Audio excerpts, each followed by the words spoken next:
Welcome to another Deep Dive Explainer. I am so thrilled you're here today because, wow, we are unraveling a story that is just absolutely dripping with historical irony. We're taking a close look at a holiday that, well, most of us celebrate every single year without giving a second thought to its origins. We tend to think of it as this sweet, simple day. But the true story of Mother's Day, it's nothing short of tragicomic. It is this fascinating, wild tale of good intentions, runaway capitalism, and one woman's incredibly stubborn crusade. So let me ask you a quick question and be completely honest here. Think back to last May. Did you pick up a greeting card from the drugstore? Maybe you ordered a nice bouquet of flowers or grabbed a box of chocolates for your mom? If you did, you are completely normal. It's an ingrained part of our modern lives.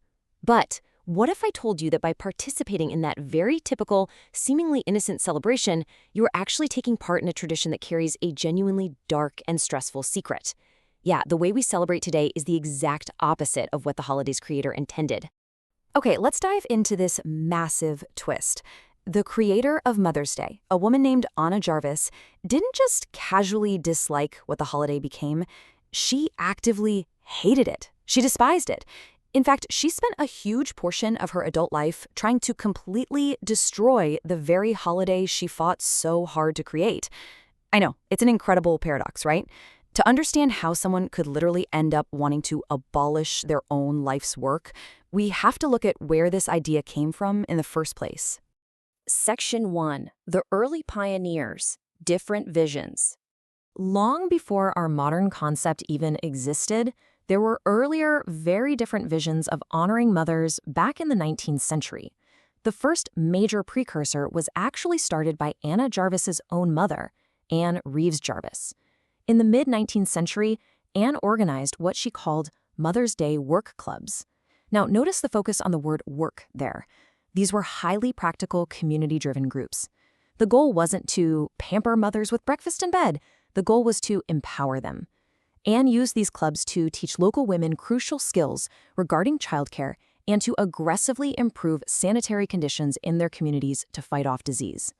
So it was really all about public health, hygiene, and community survival. Then, another famous precursor, Julia Ward Howe, viewed the concept in a completely different light. In 1870, she penned the Mother's Day Proclamation. If you look at the historical context, this was written in the bloody aftermath of the American Civil War and the Franco-Prussian War. Howe didn't want a day of relaxation. No, she wanted a day of political action. She viewed this proposed day as a powerful political tool, a literal call to action for mothers around the world to unite and promote global peace. She was basically saying, we will not raise our sons to kill each other. Section 2. Making it official. So, the modern iteration of the holiday, the one we actually recognize today, began in 1905. Anna Jarvis, grieving the death of her mother, the same Anne Reeves Jarvis who started those work clubs, decided she wanted to create a dedicated day to honor the quiet, everyday sacrifices mothers make for their children. She wanted a deeply personal, intimate day of reflection and gratitude. And you have to look at how incredibly rapid her success was. It's a literal masterclass in grassroots organizing. Her mother passes away in 1905, and just 3 years later, in May 1908, Anna organizes the very first official Mother's Day service at a Methodist church in Grafton, West Virginia. The idea just catches fire. By 1912, she establishes the Mother's Day International Association to push the cause nationwide. And then just 2 years after that, in 1914, she achieves the ultimate victory. President Woodrow Wilson signs a proclamation officially establishing the second Sunday in May as Mother's Day. In less than a decade, she went from a grieving daughter to the founder of a federally recognized national holiday. Amazing, right? Section 3. The Commercial Monster.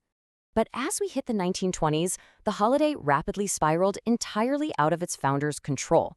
Mother's Day basically became a victim of its own massive popularity. Businesses looked at this deeply personal day of reflection and saw a massive, untapped gold mine. And this broke Anna's heart. You see, Anna's ideal vision for Mother's Day was entirely rooted in authentic sentiment.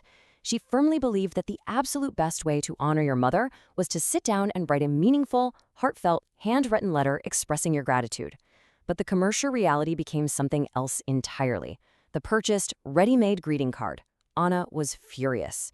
She argued vehemently that buying a pre-printed card was just an excuse for people who were too lazy to write their own thoughts. For her, a manufactured card completely stripped the day of its true soul and sentiment. Section 4. The Ultimate Irony. So, how exactly did Anna Jarvis, a woman who successfully lobbied the President of the United States, react to this commercialization? Well, she didn't just write a strongly worded letter to the editor. Oh no, she went to war.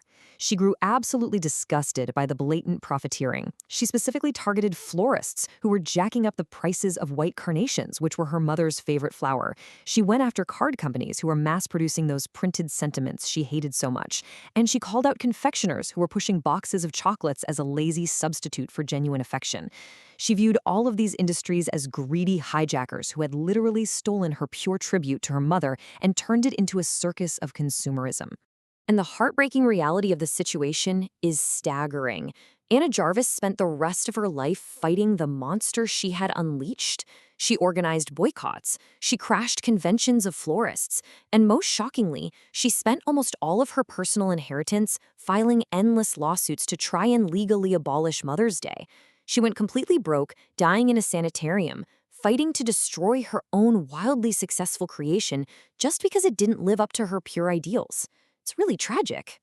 It is an incredibly complex story that really makes you pause and think.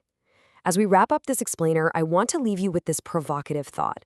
When you look at how we celebrate today, has commercialism permanently hijacked our good intentions? Are we just going through the motions by buying gifts?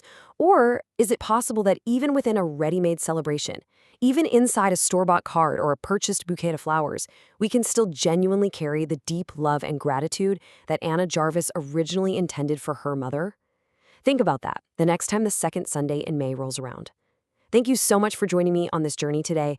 Keep asking questions, and I'll catch you in our next explainer.